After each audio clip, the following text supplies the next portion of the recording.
नमस्कार। माउन्टेन समाचारमा स्वागत छ। म विद्या तामाङ र म उषा काफले। सुरुमा मुख्य समाचार।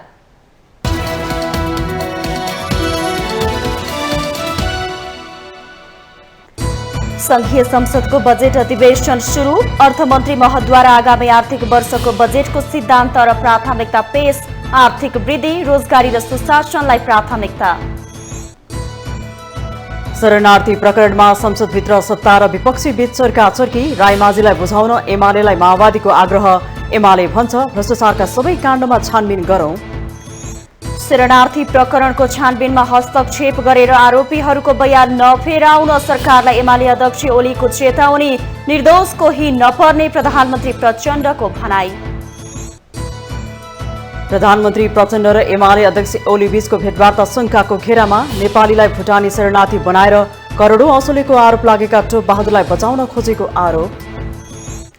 संसदीय सुनवाई समिति सहित 2 संयुक्त समितिमा रहने सांसदको नाम 3 दिनभित्र बुझाउन सभामुख घिमिरेको निर्देशन। यही अधिवेशनबाटै सांसदहरूको विद्युतीय हाजिरी हुने। अमेरिकाको टेक्सासमा एक व्यक्तिले शपिङ मलमा अन्धाधुन्दा गोली चलाउँदा 8 जनाको मृत्यु, 7 जना घाइते। गोली चलाउनुको कारणबारे छानबिन चल्दै।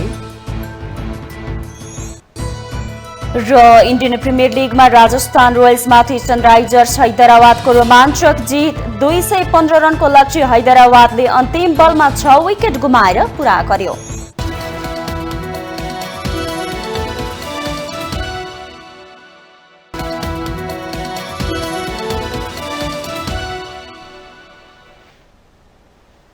अब समाचार विस्तारमा। संघीय संसदको बजेट अधिवेशन आइतबारदेखि सुरु भएको छ। बजेट अधिवेशनको पहिलो दिन अर्थमन्त्री डाक्टर प्रकाश शरण महतले प्रतिनिधि सभाको बैठकमा आर्थिक वर्ष 2080-81का लागि विनियोजन विधेयकका सिद्धान्त र प्राथमिकता सम्बन्धमा छलफल गरियोस् भन्ने प्रस्ताव पेश गर्नुभएको हो। अर्थमन्त्री महतले प्रस्तुत गरेको बजेटका प्राथमिकतामा आर्थिक वृद्धि, रोजगारीको अवसर बढाउने र सुशासन प्रवर्धन गर्नेतर्फ लक्षित हुने बताइएको छ। अर्थमन्त्री डाक्टर महतले प्रतिनिधि सभाको बजेट अधिवेशनको पहिलो दिन नै प्री बजेट घोषणा गर्ने पनि तयारी गर्नुभएको छ। अर्थतन्त्रमा मन्दीमा रहेका बेला सरकारले दिगो, फराकिलो र समावेशी आर्थिक वृद्धि हासिल गर्ने गरी आगामी आर्थिक वर्षको बजेट ल्याउने बताएको छ। अर्थमन्त्री महतले समष्टिगत आर्थिक स्थायित्व कायम गर्नेतर्फ पनि आगामी बजेट केन्द्रित हुने बताउनुभयो। सरकारी, निजी र सहकारी क्षेत्रको लगानीको प्रभावकारिता वृद्धि गरेर उत्पादनमुखी अर्थतन्त्र निर्माणको आधार बनाउनेतर्फ बजेट लक्षित हुने उहाँको भनाइ छ। अर्थमन्त्री महतले दिगो, फराकिलो र समावेशी आर्थिक वृद्धि हासिल गर्न वित्त नीति र मौद्रिक नीति बीच तारतम्यता मिलाइने पनि जिकिर गर्नुभयो।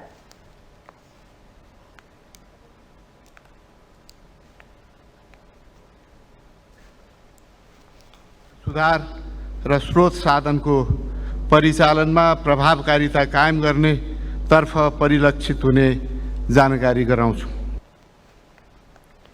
अर्थमन्त्री महतले आफ्नो बजेटको प्राथमिकता र सिद्धान्त मात्रै सुनाउनु भएन, मन्त्रालयगत रूपमा कस्ता कार्यक्रम र योजनाहरू आउँदैछन् भन्ने पनि जानकारी गराउनु भएको थियो। वित्त घाटामा वाञ्छित सीमामा राख्ने, बाह्य क्षेत्र स्थायित्व कायम गर्ने, उत्पादन र उत्पादकत्व बढाउने पनि बजेटको प्राथमिकतामा रहने उहाँको भनाइ छ। त्यसैगरी रोजगारीका अवसर बढाउने, डिजिटल इकोनोमीलाई प्रवर्धन गर्ने, गरिब र धनी बीचको खाडल घटाउने, डिजिटल गुणस्तरीय शिक्षा, स्वास्थ्य र खानेपानी सुनिश्चित गर्नेतर्फ पनि आगामी बजेट केन्द्रित हुने जानकारी अर्थमन्त्री महतले संसदलाई गराउनु भएको थियो। सत्ता गठबन्धनको न्यूनतम साझा कार्यक्रम, चालु योजनाको निरन्तरता, विकासशील राष्ट्रमा स्तर उन्नति हुने लक्ष्य र राष्ट्रिय तथा अन्तर्राष्ट्रिय स्तरमा गरेको प्रतिबद्धतामा आधारित भएर जनतामा राज्यप्रतिको भरोसा र भविष्यप्रति आशा जगाउनेमा बजेट केन्द्रित गरिने अर्थमन्त्री महतको प्रतिबद्धता थियो।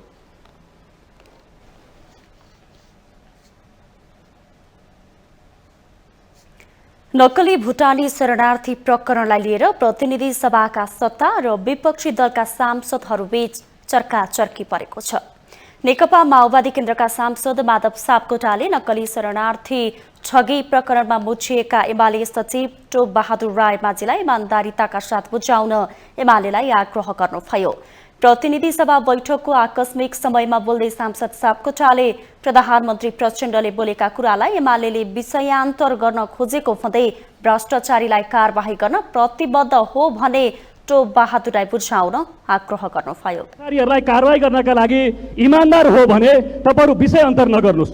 सम्माननीय प्रधानमन्त्रीले बोलेका कुराहरूलाई जे खिसिटुरी गरिराख्नु भएको छ तपाईहरुलाई नै त्यसले नाङ्गो भनेर राखेको छ। इमानदारिताका पूर्वक टोप बहादुर रायमाझीलाई ल्याएर तपाईहरुले कानुनको दायरामा बुझाउनुहोस्, त्यसैमा तपाईहरुको कल्याण छ। त्यसैले म अनुरोध गर्न चाहन्छु, विषयलाई विषयान्तर गर्ने, खिचिटुरी गर्ने र थापामार शैलीमा सदन कब्जा गर्ने त्यो तपाईहरुको शैली छ। यसले तपाईहरुलाई राजनीतिक ढंगले प्रस्तुत गरेन। उता नेकपा एमाले भने जुनसुकै क्षेत्रमा भएको भ्रष्टाचार र अनियमितताको छानबिन गर्न माग गरेको छ। एमाले संसदीय दलका प्रमुख सचेतक पदम गिरीले अहिलेसम्म भएका सबै भ्रष्टाचार र अनियमितताको छानबिन गर्नुपर्ने माग गर्नुभयो। यी सबै विषयहरूलाई अब छानबिनको दायरामा ल्याउनुपर्छ, कानुनको दायरामा ल्याउनुपर्छ र एउटा निष्पक्षता कायम गर्नुपर्छ, मुलुकमा सुशासन कायम गर्नुपर्छ भन्ने पक्षमा हामी दृढताका साथ हिजोदेखि नै उभिएका छौँ। सभामुख महोदय, शरणार्थी प्रकरणमा नेकपा एमालेका सांसद सूर्य थापा र राप्रपाका सांसद ज्ञानबहादुर शाही जुहारी नै चल्यो। सांसद थापाले नक्कली भुटानी शरणार्थी बनेर जान चाहनेहरू पनि अपराधी भएको भनेपछि शाहीले त्यसको प्रतिवाद गर्नुभयो। थापाले अपराधीका बारेमा रुवावासी नगरी दोषीमाथि कारबाही र निर्दोषलाई फसाउन नहुने बताउनुभयो। त्यो अपराधी हो, अपराधीका बारेमा धेरै रुवावासी नगरौं। नागरिक विदेशी भएर, नक्कली शरणार्थी भएर देशको नागरिकता त्यागेर चाहिँ रुवावासी गर्दै हिँड्नुपर्ने यो जरुरी छैन र यो काण्डमा जो फसेका छन् तिनीहरूका सन्दर्भमा छानबिन होस्, दोषीलाई कसैलाई पनि नफसाइयोस्, नियतवश नफसाइयोस् र दोषीलाई चाहिँ उम्काउने कोसिस नगरियोस् र निर्दोषलाई नफसाइयोस्। लगत्तै राप्रपा सांसद शाहीले त्यसको प्रतिवाद गर्दै नागरिकलाई नक्कली शरणार्थी बन्न बाध्य पार्ने दलहरूले उनीहरूलाई कारबाही गर भन्दै प्रश्न उठाउनुभयो। शरणार्थी बन्न बाध्य पार्ने यी दलहरू अझ अहिले तिनीहरूलाई उल्टो कारबाही गर्नुपर्छ भन्ने जो संलग्न छन् तिनलाई कारबाही गरियोस् र यसरी भुटानी शरणार्थी भएका व्यक्तिहरूमाथि होइन जसले शरणार्थी बनाउन बाध्य पार्यो तिनीहरूलाई कारबाही होस्। नेपाली कांग्रेसकी सांसद आर्जु राणाले नक्कली शरणार्थी प्रकरणमा आफ्नो नाम जोडिएपछि त्यसको खण्डन गर्नुभयो।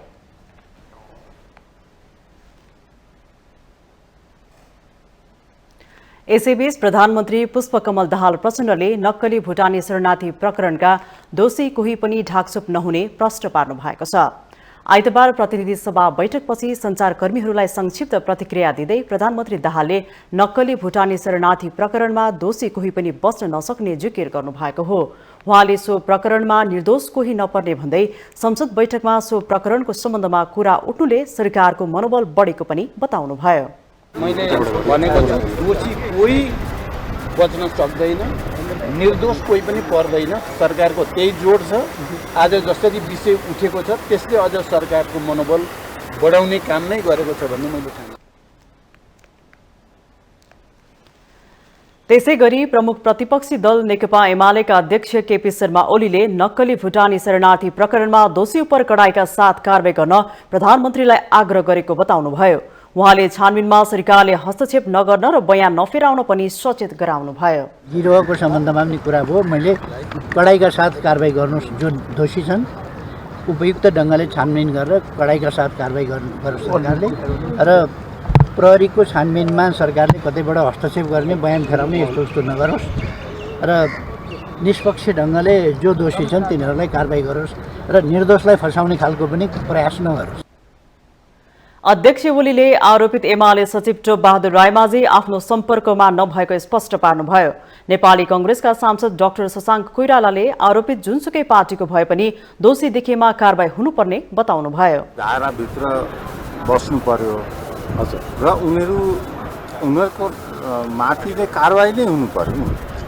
साबित भएको खण्डमा जोसुकै होस्, कुनै पार्टीका पनि होस्, नेपाली कांग्रेस, माओवादी, एमाले जो पार्टीका पनि छन् के अरे दोषी छन् भने त कारबाही हुनु पर्यो, एकदम स्पष्ट छ।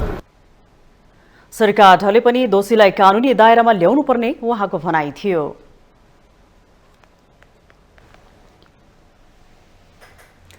नक्कली भुटानी शरणार्थी प्रकरणले नेपाली राजनीतिमा खैला बैला मचिएको छ। यसको प्रमुख कारण हो ठगी धन्दामा प्रमुख दलका नेताहरू नै जोडिनु।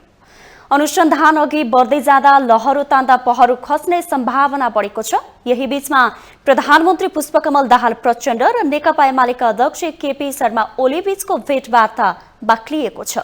अघि पछिको झैं भेटलाई स्वाभाविक ठानिएको छैन। कतै नेताहरू भ्रष्टाचारीलाई जोगाउन जालझेल त गर्दै छैनन् भन्ने प्रश्न उब्जाएको छ। एक रिपोर्ट।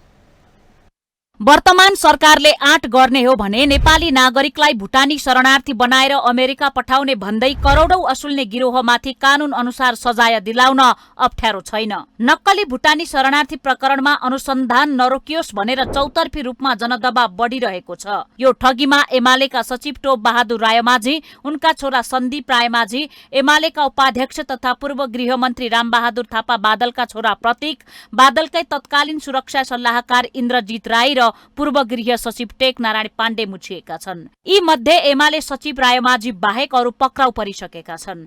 उनी विरुद्ध पक्राउ पूर्जी जारी भयो, तर रायमाझी अहिले फरार लिस्टमा छन्।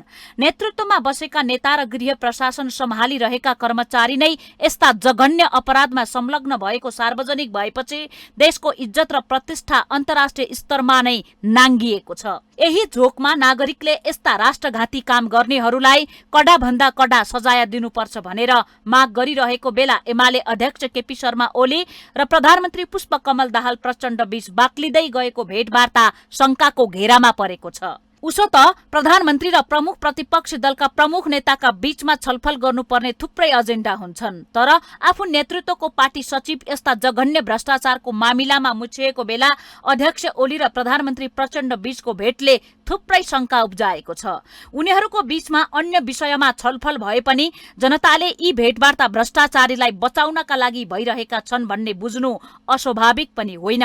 त्यसमाथि प्रधानमन्त्री प्रचण्डले गत बिहीबार र शनिबार अध्यक्ष ओलीसँग भएको भेटमा यही विषयमा कुराकानी गरेको प्रतिक्रिया दिएका छन्। यदि प्रधानमन्त्रीको भनाइ सत्य हो भने अध्यक्ष ओलीको यस्तो कदमले एमाले र उनी प्रतिको जनताको तिक्तता झनै बढ्नेछ। अर्कोतर्फ अध्यक्ष ओलीले प्रधानमन्त्रीसँगको भेटमा रायमाझीको बचाउ गरेको चर्चा मात्रै छैन, सडक र विभिन्न फोरमका वक्तव्यबाजीमा समेत यस्ता आशयका अभिव्यक्ति सुनिनु दुःखद हो।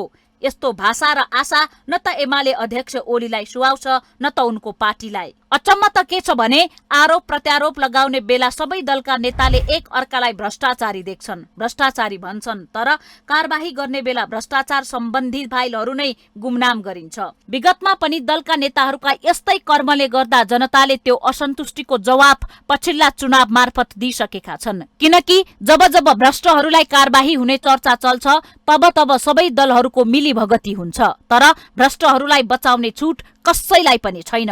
जुनसुकै पार्टीको नेता होस् वा जतिसुकै ठूलो पदमा बसेको कर्मचारी होस्, भ्रष्टाचार गरेको छ भने कानूनी कठघरामा उभ्याउनै पर्छ।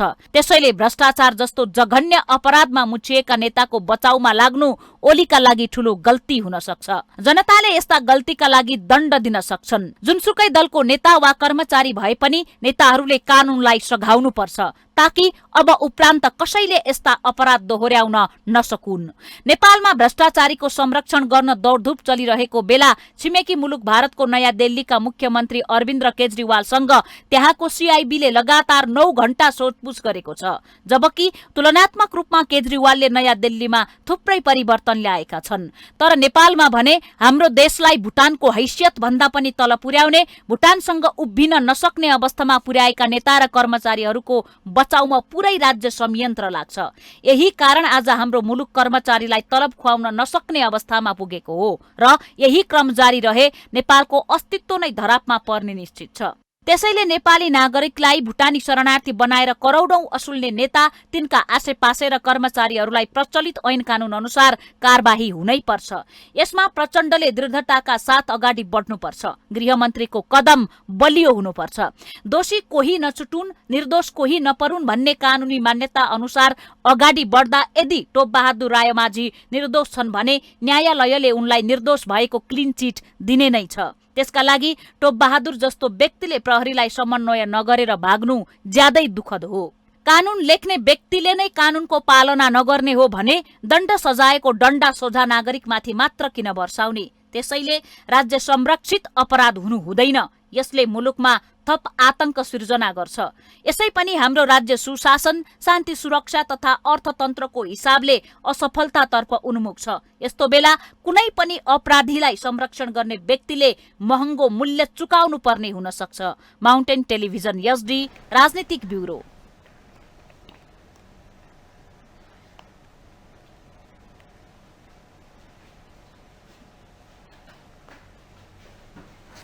माउन्टेन समाचारमा पालो भएको छ ब्रेकको।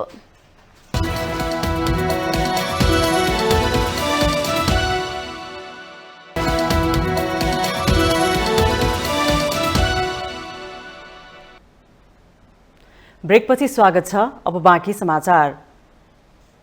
भुटानी शरणार्थी बनाएर अमेरिका लैजाने भन्दै नेपाली सर्वसाधारणबाट रकम असुल्ने गिरोहको ठगी प्रकरणमा पक्राउ परेका 8 जनालाई थप 7 दिन थुनामा राख्न जिल्ला अदालत काठमाडौँले अनुमति दिएको छ।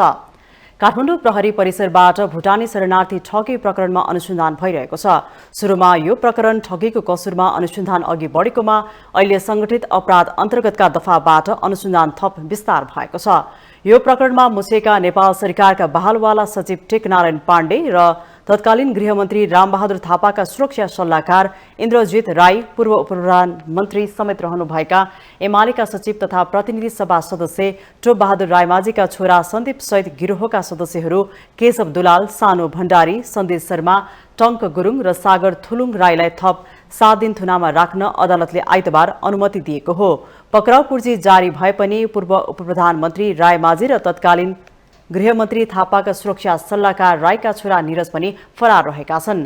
काठमाडौँ प्रहरी परिसरका प्रवक्ता एसएसपी सीताराम रिजालले भुटानी नक्कली शरणार्थी प्रकरणमा अनुसन्धानका लागि पक्राउ परेका सबैलाई थप 7 दिन हिरासतमा राख्न अदालतबाट अनुमति पाएको जानकारी दिनुभयो।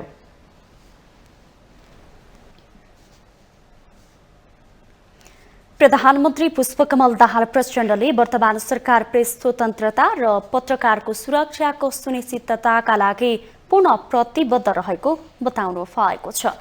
राष्ट्रिय पत्रकारिता पुरस्कार वितरण समारोहलाई आइतबार सिंहदरबारमा सम्बोधन गर्दै प्रधानमन्त्री प्रचण्डले यस्तो बताउनु भएको हो। उहाँले सरकारले सञ्चार क्षेत्रको व्यावसायिक र संस्थागत विकासका लागि मिडियालाई राष्ट्रिय सेवामूलक उद्योग सरह नै मान्यता प्रदान गरी संरक्षण र समर्थन गर्ने नीति लिएको स्पष्ट पार्नुभयो। सबै प्रकारका सञ्चार माध्यमको संस्थागत तथा भौतिक सुरक्षाको प्रत्याभूति गर्ने सञ्चार क्षेत्रका समस्या समाधान गर्न सकारात्मक पहल भइरहेको प्रधानमन्त्री प्रचण्डको भनाइ थियो। उहाँले सरकारी विज्ञापन बोर्ड मार्फत न्यायिक ढङ्गले वितरण गरिने भन्दै ज्येष्ठ र अपाङ्गता भएका पत्रकारहरूको लागि जीवन निर्वाह भत्ताको व्यवस्था मिलाउन लागेको बताउनुभयो। प्रधानमन्त्री प्रचण्डले सञ्चार उद्योगको संस्थागत विकासलाई ध्यानमा राखी एकीकृत मिडिया विकासको स्थापनाका लागि पहल अघि बढाइएको पनि जानकारी दिनुभयो। स्पष्ट गर्न चाहन्छु, सरकारले सञ्चार क्षेत्रको व्यावसायिक र संस्थागत विकासका लागि पनि मिडियालाई राष्ट्रिय सेवामूलक उद्योग सरह मान्यता प्रदान गरी संरक्षण र समर्थन गर्ने नीति लिएको छ। पत्रकार र सबै प्रकारका सञ्चार माध्यमको पेशागत तथा भौतिक सुरक्षाको प्रत्याभूति गर्ने सहित सञ्चार क्षेत्रका तमाम समस्या समाधान गर्न सकारात्मक ढङ्गले पहल भइरहेको छ। सरकारले प्रवाह गर्ने सबै सरकारी विज्ञापन बोर्ड मार्फत न्यायिक ढङ्गले वितरण गर्ने व्यवस्था मिलाइँदैछ। प्रधानमन्त्री प्रचण्डले सामाजिक न्याय, सुशासन र समृद्धिलाई नै सरकारको उच्च प्राथमिकतामा राखेको बताउनुभयो।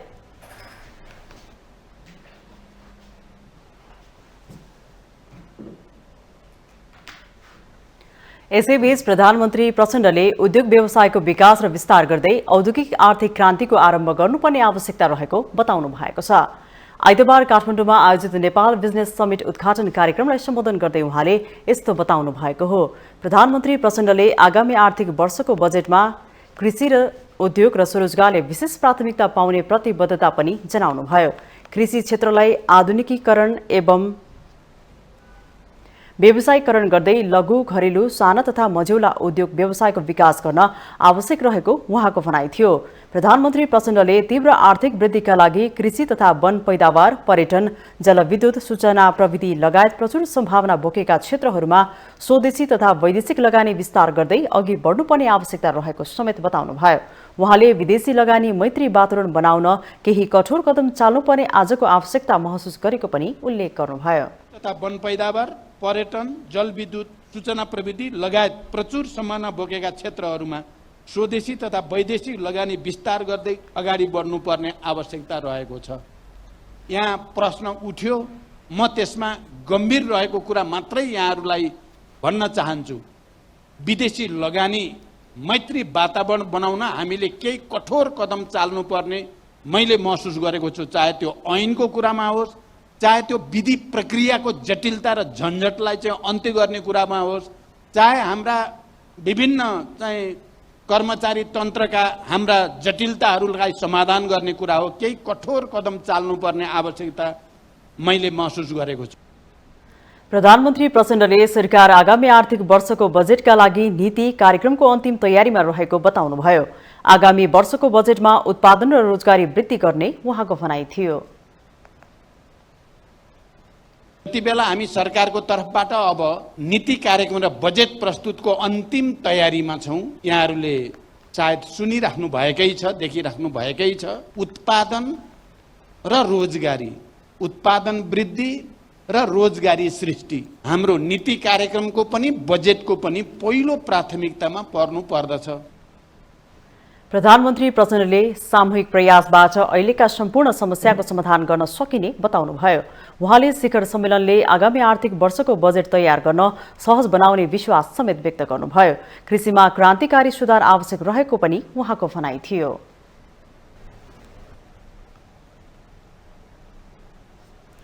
नेकपा एमालेका अध्यक्ष एवं पूर्व प्रधानमन्त्री केपी शर्मा ओलीले गठबन्धन सरकारले ल्याएको आगामी वर्षको बजेटका सिद्धान्त र प्राथमिकता कर्मकाण्डी मात्रै भएको टिप्पणी गर्नु भएको छ।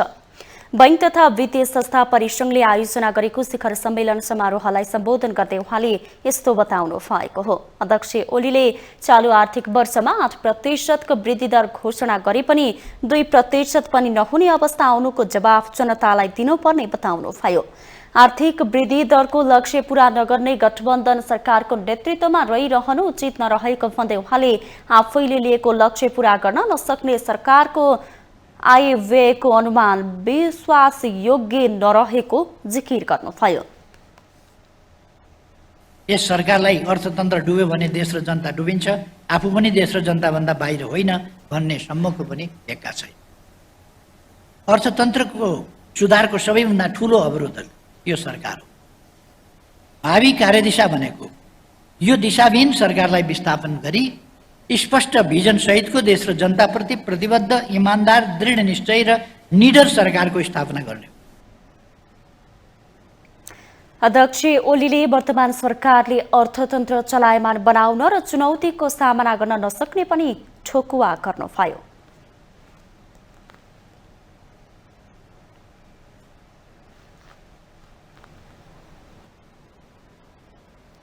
संघीय संसदको बजेट अधिवेशन आइतबारदेखि सुरु भएको छ। मुख्य दलहरूबीचको राजनीतिक टकरावसँगै चुलिदो आर्थिक सङ्कटका बीच सुरु भएको अधिवेशन निकै चासो छ। यसैबीच सरकारले प्री बजेट छलफल र नीति तथा कार्यक्रमपछि जेठ 15मा बजेट पेश हुन अगावै के कस्ता कार्यक्रमलाई प्राथमिकतामा राखेर बजेट ल्याउला त? एक रिपोर्ट। यस वर्षको संघीय संसदको बजेट अधिवेशनसँगै बजेट कस्तो होला भन्ने चासो बढ्न थालेको छ। उद्योगी, व्यवसायी र अर्थशास्त्रीहरूले महत्वाकांक्षी भन्दा पनि प्रभावकारी कार्यान्वयन गर्न सकिने योजना र आकारको बजेट ल्याउन भन्दै सुझाव दिएका छन्। अर्थमन्त्री प्रकाश शरण महतले पूर्व अर्थमन्त्रीदेखि अर्थ सरकारसँग निरन्तर छलफल गरिरहनु भएको छ। प्रत्येक वर्ष निकाल्ने यो हिसाब सरकारले विधेयकका रूपमा संसदमा पेश गरेपछि संसदले कानून बनाएर पारित गर्छ। नयाँ संविधान 2072 जारी भएपछि जेठ 15 गते वार्षिक बजेट सार्वजनिक गरिन्छ। तर यसपटक भने जनतालाई नेताहरूले गरेका हरेक दिन जसो कार्यान्वयनमा आउन नसक्ने महत्वाकांक्षी बाचा र बढ्दो निराशा एकातिर छ भने अर्कोतर्फ पार्टी र अन्तर पार्टी बीच उब्जिएका असमझदारी र वैमनस्यता खुल्लम खुल्ला बढ्दै गएको छ। यस्तो अवस्थामा दलहरूले गम्भीरतापूर्वक बजेटमा छलफल गर्नुपर्ने अर्थविदहरूको सुझाव छ। सरकारको पुँजीगत खर्च किन हुन सकेन भन्ने कुरा करिब 2 दर्जनभन्दा बढी कारणहरू छन्। ती सबै कारणहरूमा कुनैमा नीतिगत संशोधन गर्नुपर्छ, कुनै सार्वजनिक खरिद ऐनमा संशोधन गर्नुपर्छ। जति पनि संसदमा गर्न पर्ने हो मान्य सांसदहरूले त्यो कुरालाई अध्ययन गरेर संसदमा सार्वजनिक प्रस्ताव राखेर हुन्छ अथवा प्राइभेट विधेयक ल्याएर हुन्छ अथवा सरकारलाई त्यस्तो खालको सुधार गर्ने चाहिँ दबाब दिएर हुन्छ। त्यो क्षेत्रमा पनि मान्य सांसदहरूको सक्रिय भूमिकाको आवश्यकता छ। राजनीतिक परिदृश्य अस्थिर र अनुमान गर्न नसकिने दिशातर्फ मोडिएको देखिन्छ। प्रचण्ड सरकार डगमगाइसकेको छ। 4 महिनाको अवधिमा केन्द्रदेखि प्रदेशसम्म सरकारहरू फेरबदलले यसको प्रत्यक्ष असर अर्थतन्त्रमा परेको छ। सरकारको अस्थिरताका कारण जनतामा निराशाको हिमाल यति अग्लिसकेको छ कि भोलि मुलुक अर्को राजनीतिक समीकरणपट्टि ढल्कियो भने पनि जनचाहना विपरीत रहेको आर्थिक अव्यवस्थामा नाटकीय सुधार आउन सक्छ भन्ने कुरा कुनै हालतमा सजिलो देखिँदैन। आर्थिक मन्दीले राजनीति र सामाजिक अव्यवस्थालाई निम्त्याएको छ भने बृहत आर्थिक क्षेत्रमा कोभिडले पारेको प्रभाव, विश्वव्यापी आर्थिक सङ्कट र रुस युक्रेन युद्धले आपूर्तिमा आएको समस्या, गिर्दो पर्यटन, विप्रेषण, व्यापार घाटा जस्ता क्षेत्र ज्यादै शिथिल भएको छ। आजको दिनमा अर्थतन्त्रलाई चलायमान गर्नको लागि खर्च, सरकारको अनुपयुक्त खर्चलाई कटौती गर्ने, विकास निर्माणको कार्यमा चाहिँ बजेटमा चाहिँ पुँजीगत खर्च चाहिँ बढाउने, महँगाई नियन्त्रण गर्ने र चाहिँ के भन्दाखेरि ऋण, अनावश्यक ऋण पनि नबोक्ने, देशको विकासलाई प्रायोरिटाइज गरेर अहिलेको लागि चाहिँ सम्बोधन हुने किसिमको बजेट आउनुपर्छ। कृषिको वृद्धि दर 2.3%बाट 2%मा झरेको र यस क्षेत्रका हाँक र सम्भावनामा देखिएका संयौं वास्तविकताको मूल्याङ्कन गरी उपयुक्त नीति तर्जुमा गर्न सरकार असक्षम भएको बेला निर्माण, प्रविधि र सेवाको क्षेत्रको विकास जरुरी छ। सरकार यसमा पनि चुकेको छ। शिक्षा र शिव विकास अत्यन्तै न्यून गतिमा अघि बढिरहेको छ। तसर्थ अर्थतन्त्र थप बिग्रन नदिने सरकारले संघीय संसदको बजेट अधिवेशनमा प्रमुख विषयलाई प्राथमिकतामा राखेर अर्थतन्त्रलाई जगाउनतिर लाग्नु हितकर हुने देखिन्छ। माउन्टेन टेलिभिजन HD का लागि बटुकराज गिरीको रिपोर्ट। राष्ट्रिय प्रजातन्त्र पार्टीका अध्यक्ष राजेन्द्र लिङदेनले ठूला भ्रष्टाचारका फाइलहरू खोलेमा सरकारलाई आफ्नो पार्टीको समर्थन हुने बताउनु भएको छ। आइतबार राष्ट्रिय प्रजातान्त्रिक महिला संगठनको एकताको प्रथम महाधिवेशन उद्घाटन समारोहमा अध्यक्ष लिङदेनले ठूला भ्रष्टाचारका फाइलहरू खोले प्रचण्ड नेतृत्वको सरकारलाई राप्रपाको समर्थन रहने बताउनुभयो। उहाँले सरकारले राजनीतिक स्वार्थ नराखी नक्कली शरणार्थी प्रकरणका आरोपीहरूलाई पक्राउ गरेको भए राप्रपाको समर्थन रहने भन्दै व्हाइट बडी काण्ड, ललिता निवास, एनसेल र क्यान्टनमेन्ट घोटालाको फाइल खोल्न प्रधानमन्त्रीलाई आग्रह गर्नुभयो। प्रकरणको फाइल खोल्नु पर्यो। प्रचण्ड कति वर्ष सरकारमा बस्ने हो, राष्ट्रिय प्रजातन्त्र पार्टीको समर्थन रहन्छ। क्यान्टोनमेन्टको घोटाला काण्ड उहाँकै शिरमाथि लागेको छ त त्यो के हो? फाइल खोलेर उहाँले त्यसलाई आफू चोखो छु भन्ने प्रमाणित गरिदिनु पर्यो। तर भ्रष्टाचारको डुङ्गुरमाथि बसेर शुद्धताको मन्त्रोच्चारण गर्यो भने लामो समय पत्याइँदैन यो कुरालाई। पार्टीका पूर्व अध्यक्ष डाक्टर प्रकाश चन्द्र लोहनीले ठूला दलका नेताहरूलाई लुटेराको छाउराको संज्ञा दिनुभयो। आफूहरूलाई सामन्तवादका छाउरा भनेकोमा आपत्ति जनाउँदै उहाँले ठूला दलका नेताहरूलाई लुटेराको छाउरा भनी टिप्पणी गर्नुभएको हो। संवैधानिक राज संस्था र सनातन हिन्दू धर्मको एजेन्डामा आफूहरू दृढतापूर्वक लागेको लोहनीको भनाइ थियो। भनेर आवाज निकाल्न सक्ने त्यो शक्ति, त्यो बिम्ब तपाईहरूले प्रस्तुत गर्न सक्नुपर्छ। एउटा अस्ति एकजना नेताले भने रहेछन् नि, यी चाहिँ पुराना सामन्तवादका छाउराहरू हुन् भनेर भने रहेछन्। मलाई उनलाई के भन्दा लाग्यो, तिमीहरू लुटेराका छाउरा हौ तिमीहरू। त्यो भन्दा त केही होइन। अहिले यो देशलाई लुट्न आएका लुटेराका छाउराहरू हौ तिमीहरू। यसको बारेमा, यिनीहरूका क्रियाकलापको बारेमा बोल्ने पनि हाम्रो दायित्व हो। त्यसैगरी पूर्व अध्यक्ष पशुपति शमशेर जबराले सरकार जोखिमपूर्ण अवस्थामा रहेको भन्दै देश कुनै पनि बेला दुर्घटनामा जान सक्ने जिकिर गर्नुभयो। मुलुकमा देखिने कुनै पनि समस्याको सामना गर्न राप्रपा तयार रहेको उहाँको दाबी थियो।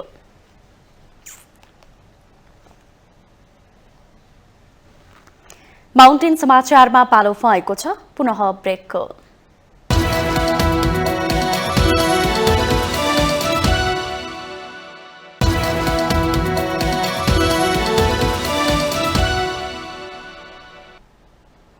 ब्रेकपछि पुनः स्वागत छ। अब बाँकी समाचार। सभामुख देवराज घिमिरेले संसदीय सुनवाई समिति सहित 2 संयुक्त समितिमा रहने सांसदको नाम 3 दिनभित्र बुझाउन निर्देशन दिनुभएको छ। आइतबार प्रतिनिधि सभा कार्यव्यवस्था समितिको बैठकमा सभामुख घिमिरेले राजनीतिक दलका प्रमुख सचेतक र कार्यव्यवस्थामा प्रतिनिधित्व गर्ने नेताहरूलाई 3 दिनभित्र समितिहरूमा रहने सदस्यहरूको नाम बुझाउन निर्देशन दिनुभएको हो। संघीय संसदीय सुनवाई समिति गठन नहुँदा प्रधान न्यायाधीश लगायतको नियुक्ति प्रक्रिया अघि बढ्न सकेको छैन। त्यस्तै संघीय संसदको राज्यका निर्देशक सिद्धान्त, नीति र दायित्वको कार्यान्वयन अनुगमन तथा मूल्याङ्कन समिति पनि गठन भएको छैन। यो दुवै समितिमा रहने सदस्यहरूको नाम 3 दिनभित्र बुझाउन सभामुखले निर्देशन दिनुभएको हो। राष्ट्रिय सभाबाट संसदीय सुनवाईमा बस्नेको नाम पठाइसकिएको छ भने प्रतिनिधि सभाबाट सहभागी हुने सांसदहरूको नाम राजनीतिक दलहरूले बुझाउन बाँकी नै रहेको छ। दुवै समितिमा 15 सदस्य हुन्छन्, जसमध्ये 12 जना प्रतिनिधि सभा र 3 जना राष्ट्रिय सभाबाट हुने कानूनी व्यवस्था रहेको छ। बैठकले यो अधिवेशनबाटै इलेक्ट्रोनिक हाजिरीको व्यवस्था गर्ने पनि निर्णय गरेको छ। यसअघि सांसदहरूको हाजिरी रजिस्टरमा हुँदै आएको थियो। अबदेखि सांसदहरूको हाजिरी संसदको वेबसाइट मार्फत सोही दिन सार्वजनिक पनि गरिने सभामुख घिमिरेले जानकारी गराउनुभयो। सांसदहरूको विद्युतीय हाजिरीको व्यवस्था नहुँदा उपस्थित अनुपस्थित सांसदबारे जानकारी नहुने र कोरम समेत नपुग्ने जस्ता समस्या हुँदै आएको थियो। बैठकपछि सञ्चारकर्मीहरूसँग कुरा गर्दै नेपाली कांग्रेसका सांसद रामहरि खतिवड़ाले महिनाको एक पटक प्रधानमन्त्रीले संसदमा जवाफ दिने बारेमा पनि छलफल भएको जानकारी दिनुभयो। बिहान 11 बजेदेखि बेलुका 5 बजेसम्म त्यसका लागि हामीले समय निर्धारण विभिन्न पार्टीमा गरेका छौँ र 27 गते जवाफ अर्थमन्त्रीको आइसकेपछि त्यसपछि नीति तथा कार्यक्रम सरकारको आउँछ। नीति तथा कार्यक्रममा हामी छलफल केही हप्ता गर्छौँ। त्यसपछि 15 गते जेठ बजेट आउने गरी आज हामीले छलफल गऱ्यौँ र त्यो सँगसँगै सदनलाई प्रभावकारी बनाउन अनिवार्य रूपमा महिनाको एक पटक प्रधानमन्त्रीले आएर सभामा जवाफ दिनुपर्ने सदनलाई र मन्त्रीहरूले सुन्ने र विशेष समयमा उठेका प्रत्येक हप्ता अथवा रोटेसन गरेर मन्त्रीहरूले जवाफ दिने पद्धतिको विकास हुनुपर्छ भनेर आज हामीले छलफल गरेका छौँ। बैठकमा कार्य समिति सदस्यहरूले संसदको प्रभावकारिताका लागि सबै दल जिम्मेवार हुनुपर्ने निष्कर्ष निकालेको छ।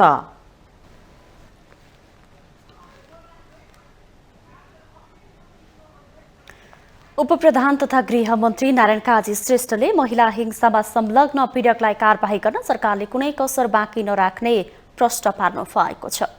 आइतबार गृह मन्त्रालयले आयोजना गरेको संयुक्त राष्ट्रसङ्घ सुरक्षा परिषद प्रस्ताव नम्बर 1325 र 1820 को कार्यान्वयन सम्बन्धी दोस्रो राष्ट्रिय कार्ययोजना कार्यशालामा मन्त्री श्रेष्ठले महिला हिंसा गर्ने पीडकलाई कारबाही गरिने चेतावनी दिनुभयो। महिला हिंसा सम्बन्धी विगतका घटनाको पनि अनुसन्धान गरिने र पीडितलाई न्याय दिने उहाँको भनाइ थियो। गृहमन्त्री श्रेष्ठले हालसम्म प्राप्त भएका उपलब्धिहरूको रक्षा गर्दै महिलाहरूलाई अझ अधिकार सम्पन्न बनाउन सरकारले प्रयत्न गर्ने आवश्यक आश्वासन दिनुभयो। प्रकारका हिंसाको अन्त्य गर्न, हिंसाजन्य गतिविधिमा संलग्न वा अपराधमा संलग्नहरूलाई कानुनको दायरामा ल्याएर कडाभन्दा कडा कारबाही गर्न र महिलाहरूलाई अधिकार सम्पन्न बनाएर अहिलेसम्म महिला स्वयं र सारा नेपाली जनताले मिलेर ल्याएको उपलब्धिहरूको रक्षा गर्दै त्यसलाई उन्नत बनाएर महिलाहरूलाई अझ बढी अधिकार सम्पन्न र चाहिँ र एउटा उन्नत भूमिकामा ल्याउनका निम्ति सम्पूर्ण प्रयत्न सरकारको तर्फबाट गरिने। गृहमन्त्री श्रेष्ठले द्वन्द्वकालमा भएका मानवाधिकार उल्लङ्घन र महिला हिंसाको घटनाहरूको समस्या समाधान गर्न आवश्यक नीति, निर्णय र कार्ययोजना बनाउन सरकार गम्भीर रहेको उल्लेख गर्नुभयो। विभिन्न प्रकारको मानवाधिकारका उल्लङ्घनका घटनाहरू महिला हिंसा र उत्पीडनका घटनाहरू पनि भएका छन्, यौन हिंसा बलात्कार जस्ता घटनाहरू पनि भएका छन् भन्ने कुरा नकार्न विश्वमा पनि विश्वका अनुभवहरूले पनि दिँदैन र हाम्रै देशको सन्दर्भमा पनि त्यसलाई नकार्न मिल्ने स्थिति छैन।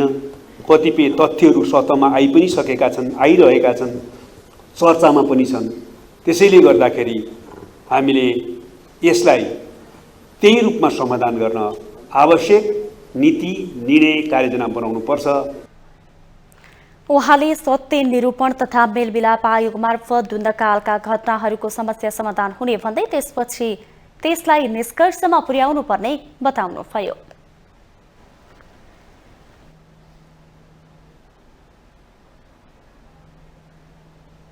नक्कली कागजात पेश गरेर नेपाली नागरिकता लिने 10 जना भारतीय नागरिकलाई प्रहरीले पक्राउ गरी सार्वजनिक गरेको छ।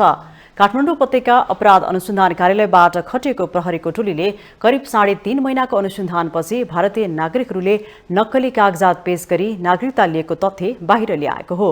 उपत्यका अपराध अनुसन्धान कार्यालयका प्रमुख एसएसपी मनोज केसीले नक्कली कागजात पेश गरेर नेपाली नागरिकता लिएका 10 जना भारतीय नागरिकलाई पक्राउ गरेको जानकारी दिनुभयो। उनीहरूले सिराहा, बारा, पर्सा, रूपन्देही लगायतका जिल्लाबाट नेपाली नागरिकता लिएको खुलेको प्रहरीले जनाएको छ। भिन्न भिन्न दाजुभाइहरूले पालो भिन्न भिन्न जिल्लाबाट नागरिकता लिएर चाहिँ आएको अवस्था र यहाँ पनि भिन्न भिन्न रूपमा बस्दैपछि सिरामा एकजना व्यक्ति भयो भने त्यहाँ सिराको मात्रै हेरिने अवस्था हुने अवस्था बन्ने भयो। त्यसैले यसको कनेक्सन पर्सासँगको कनेक्सन हामीले नबुझ्ने अवस्था भयो। त्यसैले यो 3.5 महिनामा हामीले यो कनेक्सनको पटाक्षेप गर्न कोसिस गऱ्यौँ। त्यसैले एउटा निश्चित ठाउँको मान्छेहरूले विभिन्न जिल्लामा आफ्नै दाजुभाइहरूले पनि फरक डिटेक्ट गर्न नसकिने हिसाबले भिन्न भिन्न ठाउँमा बस्नुभयो। भिन्न भिन्न ठाउँबाट नागरिकता लिने अवस्था बन्यो र भिन्न भिन्न नागरिकता लिइसकेपछि यहाँ पनि भिन्न भिन्न रूपमा बसेर व्यवसाय गर्ने अवस्था बन्यो। त्यसैले गर्दा यसलाई त्यो प्याटर्नमा हेर्नुपर्छ भन्ने हिसाबले हामीले यो अनुसन्धानलाई अगाडि बढाएर अहिले यो हिसाबमा ल्याएको कुरा पनि मैले निवेदन गरेँ। एसएसपी केसीले उनीहरूलाई शनिबार काठमाडौँको विभिन्न स्थानबाट पक्राउ गरेको जानकारी दिनुभयो। भारतीयहरूले वंशजको आधारमा नै नागरिकता दिएर नेपालका विभिन्न स्थानमा व्यापार व्यवसाय समेत गर्दै आएको भेटिएको छ।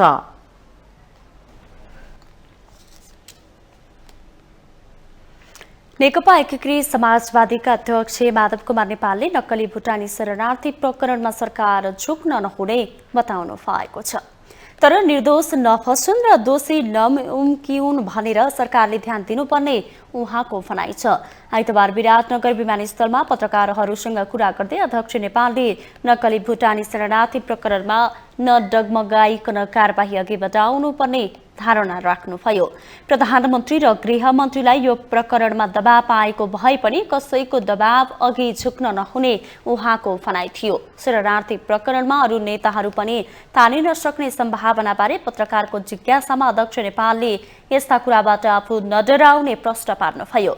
ठगी धन्दामा एमालेका सचिव टोप बहादुर राय माझी समेत मुछिएपछि अध्यक्ष केपी शर्मा ओलीले प्रधानमन्त्री पुष्पकमल दाहाल प्रचण्डसँग लगातार 2 दिन गरेको भेटवार्ताको विषयबारे पनि पत्रकारहरूले जिज्ञासा राखेका थिए।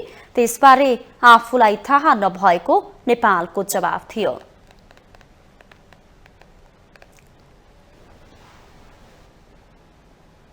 देशमा यस्ता पालिकाहरू पनि छन् जहाँ एकचक्की सिटामोल पाउन हम्मे पर्छ। कतिपय नागरिकको स्वास्थ्यमा पहुँच सहज र सुलभ अझै छैन। यसैबीच धादिङको थाक्रे गाउँपालिकाले कुनै पनि व्यक्ति स्वास्थ्य उपचारबाट वञ्चित हुन नपरोस् भनेर स्वास्थ्य शिविर सञ्चालन गरेको छ। एक रिपोर्ट। धादिङको थाक्रे गाउँपालिकाले एक दिने स्वास्थ्य शिविर सम्पन्न गरेको छ। भीमसेन स्थान ठुली पोखरी युवा क्लब र गाउँपालिकाको संयुक्त आयोजनामा निशुल्क स्वास्थ्य शिविर आयोजना गरिएको हो। शिविरमा झण्डै 300 नागरिकले स्वास्थ्य परीक्षण गराउने अवसर पाएका हुन्। गाउँपालिकाको 11वटै वडामा सञ्चालन गरिएको यस शिविरमा सबै उमेर समूहका नागरिकहरूको दाँत र आँखाको जाँच गरिएको हो। उपचारका लागि चिकित्सकको टोली काठमाडौँबाट बोलाइएको थियो। लाभकारी त अब लाभकारी नै हो नि। अब कहाँ हामीलाई धाएर जानु पर्थ्यो। अब हामीले दैलामा भेट्राख्ने सुविधा अहिले अब त स्वास्थ्य शिविरहरू त यो महिलाहरूको विशेष महिलाहरूको लागि पाठेघर सम्बन्धी अब यस्तो भएदेखि चाहिँ हुन्थ्यो। यो गाउँघरमा त ठुलो लाभ दिन्छ। यो मात्रै नभइकन अझ यस्ता शिविरहरू भनेको महिलाहरूको अब पाठ्यक्रम सम्बन्धीका भयो अनि हरेक कुराहरू यहाँ अति आवश्यक यो महिलाहरूको गुम्सेर बसेका रोगीहरूको पनि अब धेरै राम्रो हुने थियो। यसले यो अहिलेको जुन दाँतको र आँखाको पनि ठुलो अब मैले पनि सुविधा लिइसकेँ भने यस्ता मभन्दा पिछडिएका कति मान्छेहरूलाई पनि धेरै ठुलो सुविधा दिएको छ। कार्यक्रममा गाउँपालिकाका अध्यक्ष रामकुमार आचार्यले यस्ता स्वास्थ्य शिविरले गाउँपालिकावासीको स्वास्थ्यमा सुधार ल्याउने विश्वास व्यक्त गर्नुभयो। आगामी दिनमा पनि वर्षेनी यस्ता शिविर सञ्चालन गर्ने योजना रहेको उहाँको भनाइ छ। त यदि शिविरहरू नै हामीले गाउँपालिका वडामा सञ्चालन गरिरहँदा त्यहाँ आउने सोध्ने बुझ्ने यहाँबाट निराकरण नहुने विषयलाई हस्पिटलमा बोलाउने अनि त्यो सँगसँगै फेरि वडा कार्यालय अथवा गाउँपालिकाले निःशुल्क गाडीको व्यवस्थापन पनि गरेर हामीले मोतीबिन्दुका पनि धेरै अपरेसनहरू निःशुल्क व्यवस्थापन गरेर ल्याएका पनि छौँ। दाँतका शिविरहरू सञ्चालन गरेर यसले असाध्यै महत्त्वपूर्ण सहयोग गर्छ किनकि चेतना कम छ र चेतना नभएको होइन हेलचक्राइ गरिन्छ। त्यसले गर्दा ठुलो विकराल समस्या उत्पन्न हुन सक्छ। नेपाल सरकारका पूर्व सचिव कृष्णहरि बास्कोटाले स्थानीय तहले जनताको आधारभूत स्वास्थ्यको आवश्यकता पूर्ति गर्नुपर्नेमा जोड दिनुभयो। त्यसैगरी शिविर आयोजक बीटीवाईसीका सचिव प्रदीप श्रेष्ठले स्थानीय सरकारले शिविर सञ्चालनमा सहजीकरण गरेर युवाहरूलाई हौसला प्रदान गरेको बताउनुभयो। दाँत जस्तो महत्त्वपूर्ण विषय र आँखा जस्तो अत्यन्त संवेदनशील विषयमा जनचेतनाको अभाव अलिकति कम देखियो। विशेष गरी स्थानीय सरकारहरूले चाहिँ यस्तो स्वास्थ्य शिविरको निमित्त उहाँहरू क्रियाशील हुनुपर्छ।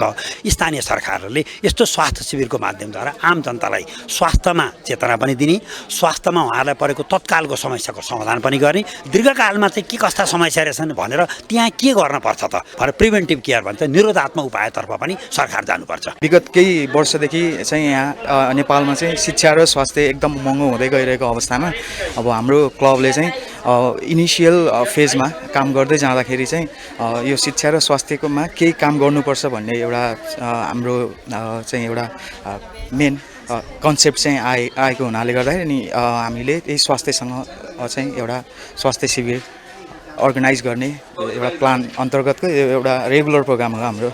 आर्थिक अवस्था कमजोर भएकाले नै कयौं नागरिकहरू आफ्नो नैसर्गिक अधिकारबाट समेत वञ्चित छन्। सरकारले स्वास्थ्य उपचारलाई प्राथमिकता दिएर गाउँ-गाउँका नागरिकहरूको पहुँचमा पुर्याउन आवश्यक छ। माउन्टेन टेलिभिजन एचडीका लागि क्यामेराम्यान निशान तामाङका साथमा बिन्दु अधिकारी धादिङ। हामीसँग आर्थिक अन्तर्राष्ट्रिय र खेल समाचार बाँकी नै छन्। माउन्टेन समाचारमा पालो भएको छ अर्को ब्रेकको।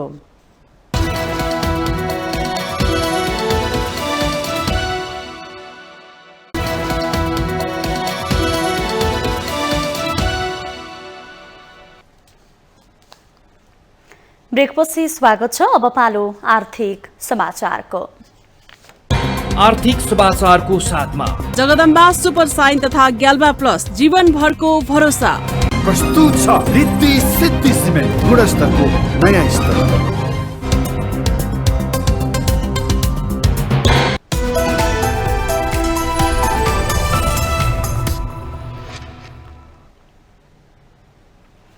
नेपाली कांग्रेसका सांसद विनोद चौधरीले तथ्याङ्क विभागको आर्थिक वृद्धि दरको प्रक्षेपणले मुलुकको आर्थिक मन्दीमा फसेको निश्चित भएको टिप्पणी गर्नुभएको छ।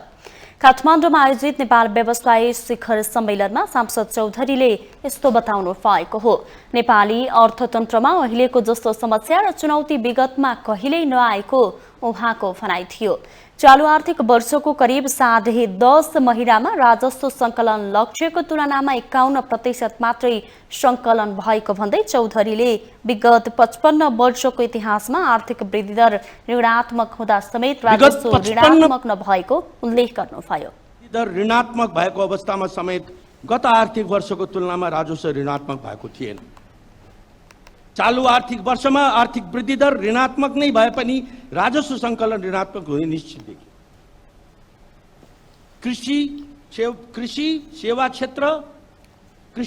कृषि क्षेत्र समेत उत्पादनमूलक क्षेत्रको वृद्धि दर नकारात्मक छ। कृषि सर्भिसेस सेक्टर कहिले पनि डाउन भएको थिएन। जीडीपीका हाम्रा पिलर्सहरू अत्यन्त समस्यामा देखिएका छन्। उत्पादनमूलक उद्योगहरूमा 20 देखि 80% उत्पादन ह्रास सरकारका रिपोर्टहरूले पुष्टि गर्दछन्। सांसद चौधरीले 2074 सालपछिका सरकारले सार्वजनिक खर्च पुनरावलोकन आयोगको सुझावलाई कार्यान्वयन गर्ने हिम्मत नगर्दा विकास निर्माणको प्रक्रिया ट्र्याकमा ल्याउन नसकेको जिकिर गर्नुभयो। नेपाल बैंक तथा वित्तीय संस्था परिसंघ सिबेफिनका अध्यक्ष पवन गोल्यानले मुलुकमा रोजगारमूलक उद्योग स्थापना गर्न सरकारलाई आग्रह गर्नुभयो।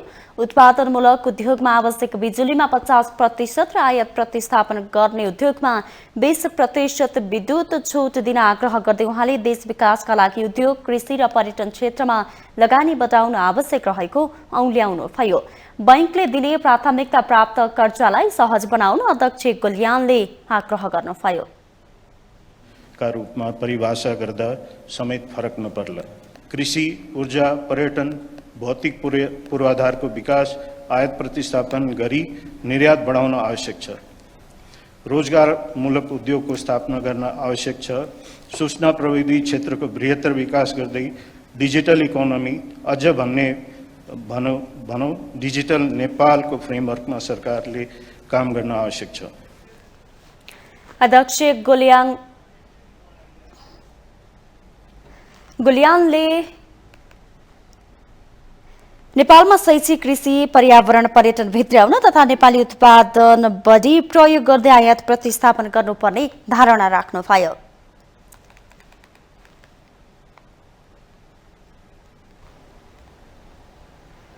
अब पालो अन्तर्राष्ट्रिय समाचारको।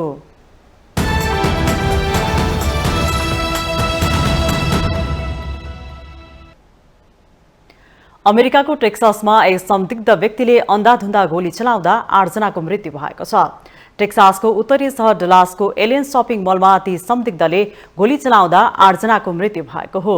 अन्य 7 जना घाइते भएका छन्। सोही क्रममा ती संदिग्ध व्यक्तिको पनि मृत्यु भएको बताइएको छ। पीडितहरू 5 देखि 51 वर्ष उमेर समूहको रहेको अन्तर्राष्ट्रिय सञ्चार माध्यमहरूले जनाएका छन्। मलमा रहेका केही प्रत्यक्षदर्शीहरूले बन्दुकधारीलाई कालो लुगा लगाएर मलमा प्रवेश गरेको देखेका थिए। बन्दुकधारीको मृत्युपछि लिइएको फुटेजमा उनले AR-15 शैलीको राइफल बोकेको देख्न सकिन्छ। ती व्यक्तिले किन गोली चलाएका थिए भन्नेबारे प्रहरीले अनुसन्धान गरिरहेको छ। टेक्सासमा 21 वर्ष वा सोभन्दा माथिका अधिकांशलाई ह्यान्डगन बोक्न अनुमति दिएको छ, जसका कारण यस्ता घटना बारम्बार दोहोरिने गरेको छ। यस वर्ष मात्र अमेरिकामा 198 वटा सामूहिक गोलीकाण्ड भएका छन्।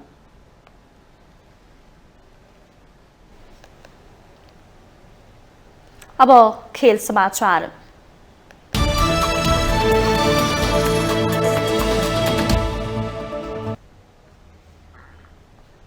इन्डियन प्रिमियर लीग आइपिएलमा सनराइजर्स हैदराबादले राजस्थान रोयल्समाथि रोमाञ्चक जित हात पारेको छ। राजस्थानको घरेलु मैदान सवाईमा सिंह क्रिकेट स्टेडियममा हैदराबाद 4 विकेटले विजयी भएको हो। राजस्थानले दिएको 215 रनको विशाल लक्ष्य हैदराबादले अन्तिम बलमा 6 विकेट गुमाएर पूरा गर्यो। हैदराबादका अभिषेक शर्माले 34 बलमा 5 चौका र 2 छक्कासँगै 55, राहुल त्रिपाठीले 29 बलमा 2 चौका र 3 छक्कासँगै 47 रन बनाए। अनमोल प्रीत सिंहले 33, हेनरिक केल्सनले 26 रन बनाए। हैदराबादलाई जितका लागि अन्तिम ओभरमा 17 रन चाहिएकोमा क्रिजमा मार्को यान्सन र अब्दुल समाद रहेका थिए। बलिङमा सन्दीप शर्मा आएका थिए। राजस्थानका युजवेन्द्र चहलले 4 तथा कुलदीप यादव र रविचन्द्रन अश्विनले 1 विकेट लिए। त्यसअघि टस जितेर पहिला ब्याटिङ गरेको राजस्थानले 20 ओभरमा 2 विकेट गुमाएर 214 रन बनायो। राजस्थानका जोस बटलरले 95, यशस्वी जयसवालले 35 र कप्तान सञ्जु सैमसनले अभिजित 66 रन बनाए। जितसँगै सनराइजर्स 10 खेलमा 8 अङ्क जोडेर 9औं स्थानमा उक्लिएको छ। राजस्थान 11 खेलमा 10 अङ्क जोडेर 4थो स्थानमा छ।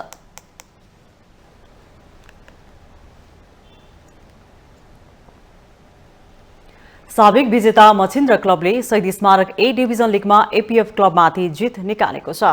दशरथ रङ्गशालामा आइतबार भएको खेलमा मछिन्द्रले एपीएफ क्लबलाई 2-1 गोल अन्तले हराएको हो। मछिन्द्रको जितमा ओमोलाज करिम र ओलावाले एफिजले 1-1 गोल गरे। एपीएफका अरमान्ड बिडोमको गोल सान्तवना बन्यो। करिमले पहिलो हाफको इन्जुरी समयमा गोल गरेका थिए।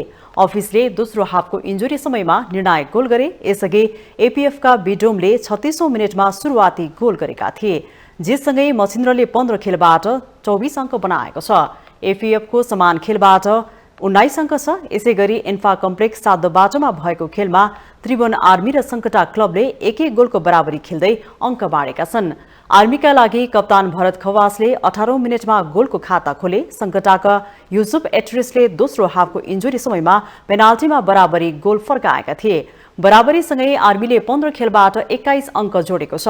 रेलिगेसनको दबावमा रहेको सङ्कटाको समान खेलबाट 17 अङ्क रहेको छ।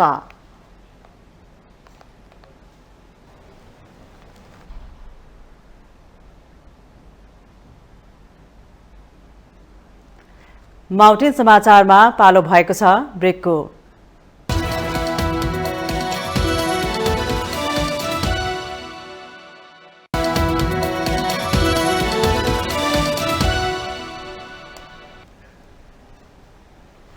ब्रेकपछि स्वागत छ। यससँगै हामी माउन्टेन समाचारको अन्त्यमा आइपुगेका छौं। जाँदा जाँदै अहिलेसम्मका मुख्य समाचार पुनः एकपटक।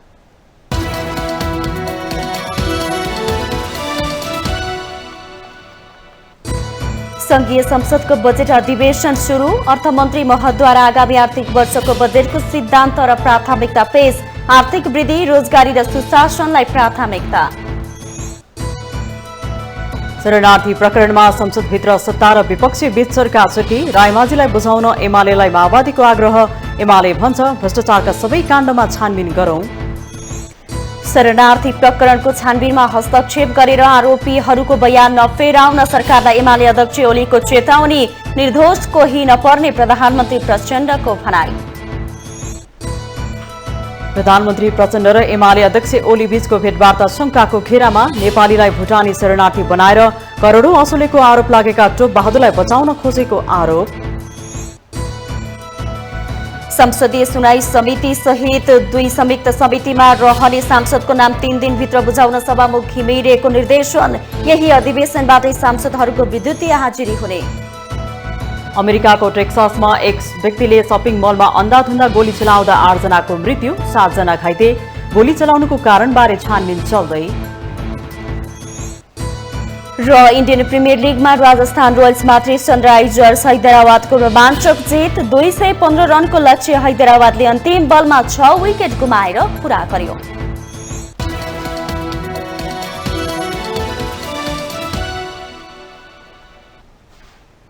माउन्टेन समाचार अहिलेलाई सकियो। सत्य, तथ्य र निष्पक्ष समाचारका लागि माउन्टेन टेलिभिजन HD हेर्दै रहनुहोला।